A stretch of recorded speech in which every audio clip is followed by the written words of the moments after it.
আমরা এখন হলো ওই তাদের খাওয়ার ব্যবস্থাটা করে দিয়ে ছিলাম এবং তাদের এই ঘর দোয়াটা করে দিয়ে যেতে পারছিলাম। এখন তারা এই জন্য আরো ভালো করবে এবং ভবিষ্যতে দোয়া করি। সেই সময় আমরা যেই পরিস্থিতিতে নিছি, সেই সময় একটা হলো ভাঙাচোরা অর্থনীতি ছিল। একটা ঝড় যেসব হয়ে যায়, ঘর বাড়ি যেসব ভেঙে পড়ে, সেই সময় ঘর উঠানো নিয়ে কিন্তু সবাই এক ব্যস্ত থাকে। ঘর উঠানোর আগে কিন্তু তার ওই যে দুপুরের খাবার কি ব্যবস্থা করা হবে ওইটার জন্য ব্যস্ত থাকে।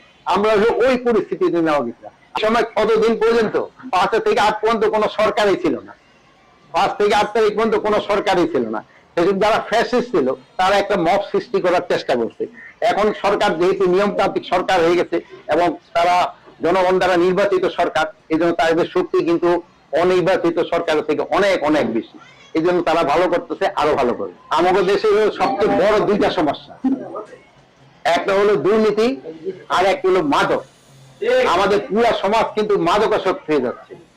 এই লাইব্রেরিটা হলে, এই লাইব্রেরিতে যদি পড়াশোনা করে এবং বাচ্চারা যদি বিকালে খেলাধুলা করে, তবে কিন্তু তাদের এই মাদকের সত্যতা কমে যাবে। এই সময়টা কিন্তু তারা এই বই পড়াশোনা করে সময়টা কাটাতে পারবে।